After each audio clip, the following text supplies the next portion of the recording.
Don't be afraid, be healthy.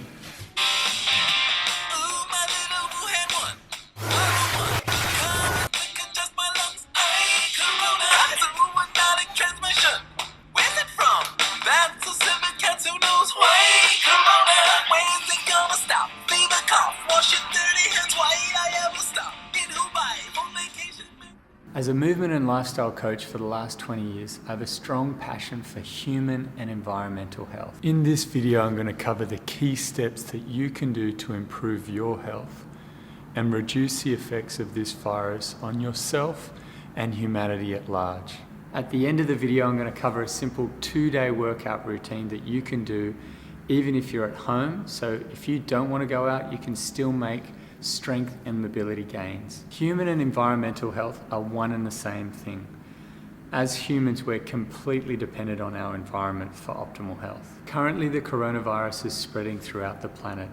It's thought to have come from the wet markets in China, and it changed from one species to another by mutating, and it mutated to the point that it could infect humans. Other theories are that it was developed as a biological weapon in the VSL-4 facility in Wuhan. I don't know whether corona is man-made or is just a mutated virus, but supposedly it's 6 times more deadly than the flu, and it's highly contagious. Those that are already immune compromised are at greater risk. So those that have diabetes, obesity, cardiovascular disease, cancer, autoimmunity, or the elderly are going to be at much greater risk. What I do know is that we can all use this as the opportunity to be proactive about getting healthy. And we can all play our role in preventing the unnecessary suffering that coronavirus has the potential to cause. Simply by staying healthy and corona-free, we can flatten out the infection curve. So that means that everyone might get corona, but if we can spread that out over a long period of time, it means we're not going to see this huge spike. The huge spike in infection is what's going to overwhelm the hospital system, and this is not going to allow people to get medical care that they need because there'll just be too many people.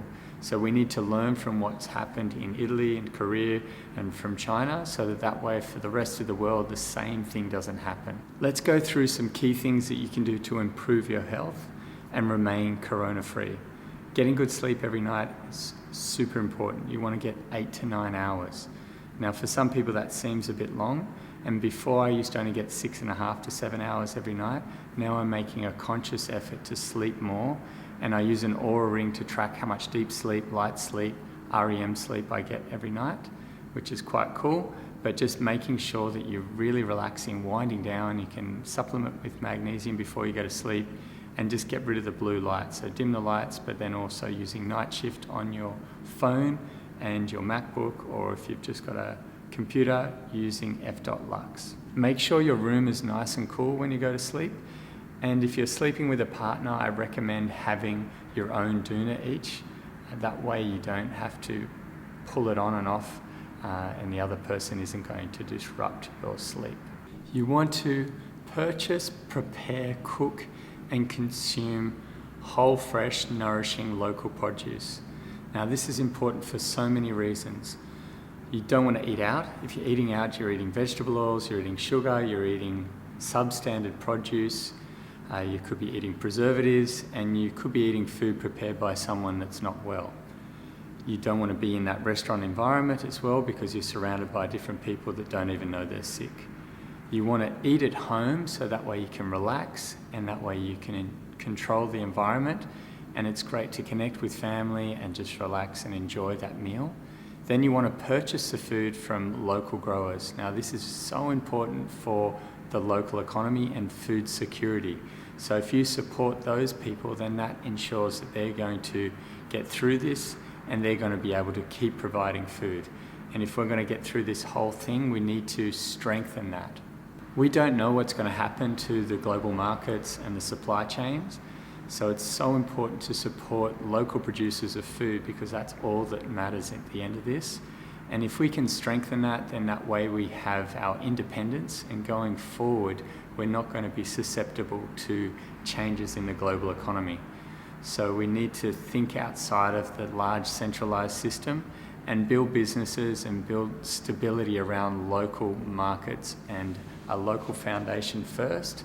So that way it doesn't matter what happens going forward. And that's why this is such an important situation for us all to look at the current circumstance and see that it is unstable and we can stabilize it.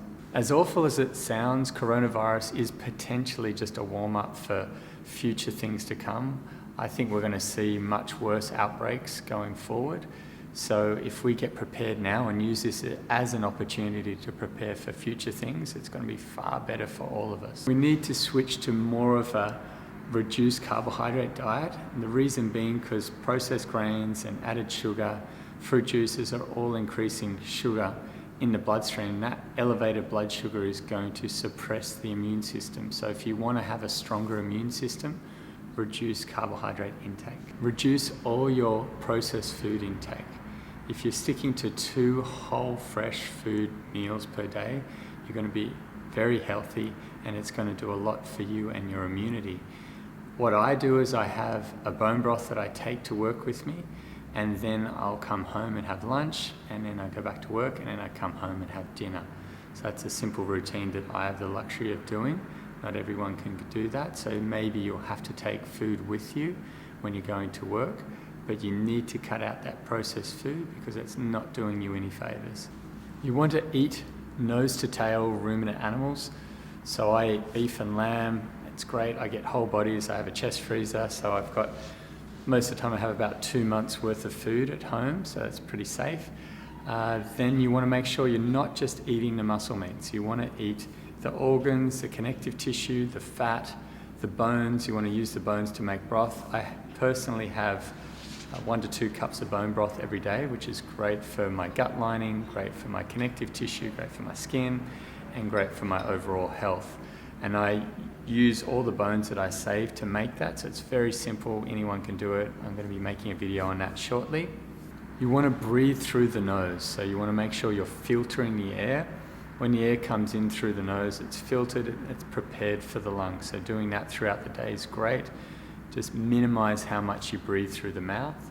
Then you want to make sure that you stay hydrated and you have electrolytes in the water that you're having. I have a water filter at home, takes out fluoride, takes out bacteria, and then I add Celtic sea salt. Now if you're doing low carb nutrition, you're going to need more salt and more electrolytes. So I have magnesium every day, as well as having Celtic sea salt around 2 tablespoons per day. And that's super important to maintain those electrolyte levels and stay hydrated and keep up that immunity. We can all utilize social distancing, so keeping at least 2 meters from every other person. So not going in public, but then when you do have to, maintain that distance. So the only 2 people that I'm coming closer to are my son and my wife, but everybody else I'm keeping at least 2 meters away. If you can work from home, do it. I'd highly recommend it, and I'd recommend working out at home as well. If you can work out outside in the fresh air and there's no one around, even better. But you want to avoid those crowded places where everybody's together. So going to a busy gym, going to a yoga class, going to a spin studio, going into the office, going into a lift with lots of people. These are not the situations that you want to get stuck in. A lot of people aren't going to know that they've got this until it's too late, and then it's already spreading exponentially. So you just want to maintain that distance from people and make sure you're in a controlled environment where you can maintain your own safety. I would avoid traveling in groups or with other people. If you're traveling in your own car, that's fine, but you want to try to avoid that if you can. Don't get on buses, don't get in airplanes, don't get in Ubers, and you want to avoid people that are working with lots of people. So getting massages, haircuts, getting your nails done, all of these things are highly risky because, again, people don't know that they're sick and they're spreading it, and then you don't know how many people they've come in contact with in that day. So the chances of them getting it are very high. If you can minimize all your face-to-face meetings and just do them via Skype, that's awesome, or just use texting and emails and FaceTime, much better. You want to use your keys or your elbow to push lift buttons, using your feet to open doors, making sure that you're not physically touching things that other people have touched. You want to make sure that if you have touched those things, that you wash your hands thoroughly before you touch your face, before you touch food that you're going to eat, before you make contact with your loved ones, and do that, with great technique. So most people just run their hands quickly underwater. You want to wash your hands for a full 30 seconds. So you want to wet your hands, lather right up, get right in between your fingers, get around your nails, do all of that, then rinse it off. Just imagine that you're going into surgery and you're a brain surgeon and you have to be sterile. And the more you do that, the safer it's going to be able to maintain free of corona and stop the spread of this thing. Getting vitamin D every day, super important. You can get that from getting maximum skin exposure. You never want to get burnt, but you want to get that sun exposure. Sun exposure is also very good for nitric oxide production, which is super important for your body, so you get that vasodilation and helps you relax and helps you stay calm. You also want to make sure that you're getting enough magnesium every day. So I supplement with that in the morning and the evening, so I sleep better and my body feels better. I would also recommend a vitamin D3 K2 supplement if you are in an area where there's not enough sunlight, for you to maximize the benefits of that, or you simply just can't get out into the sun enough to make enough. A simple 2-day training program could include a towel pull-up. Now you can do a towel pull-up with 2 arms if you've got something to throw the towel over, or you can use the door and do a 1-arm pull-up with the towel. Works very well. Obviously you're helping with your legs, but this makes it heavier on the arm if you're doing 1 arm to get enough resistance there. Doing push-up variations, so going from bench push-ups to knee push-ups to normal push-ups, planche push-ups to overhead push-ups, really simple. And lunges, doing step-back lunges or lunges with the hands on the knees, and then going into split squats and then going into forward lunges, always a way to make it harder. Now I just use 3 to 12 reps in my workouts, so depending on the amount of resistance you've got, you can shift the reps up and down, and just doing 3 to 4 sets, very effective. For your second program, you can do a horizontal pull with the towel, so either double leg, double arm, or just use 1 leg and 1 arm, very simple. Doing dips between 2 chairs, great way to develop the shoulders, chest, triceps, very simple, effective. And then just doing deep squatting. Now if you've got something you can pick up off the ground, you can do it as a deadlift, or you can front load it, that's great. If you don't have any equipment, no worries, you can use single leg variations of deep squatting and bending on 1 leg to increase that resistance. And that'll work very well to get a great conditioning response. And all you got to do is just shuffle the reps around. So you might do a couple of workouts where you do lower reps, harder versions, then you go to some higher reps and lighter versions, and just keep trying to progress and make it harder. So you don't need any equipment, just a towel is more than enough. For the spine, I recommend doing front and back bridges 1 day and developing that, doing a minute each side and gradually doing harder versions, and then just doing side bridges, working from 30 seconds a side and building up to a minute each side, and then make the versions harder. So easy, very basic, and we'll get results with no equipment. If you have any questions, let me know. If you've got ideas for other videos, put it in the comments below. I'm keen to make more content and help as many people get healthy as possible. I really see this as an opportunity for all of us to come together and to work out how we can better manage the world's resources. It's up to all of us to be informed and look at the current economical situation, the food supply system that we have, the food production methods that we're using, and say we can do this better, because we can. We've got the sunlight, we've got the water, we've got the resources. We just need better management, and that's up to all of us to vote with our dollar and just vote with the way in which we do things every day. So I hope this helps, and I'll see you soon.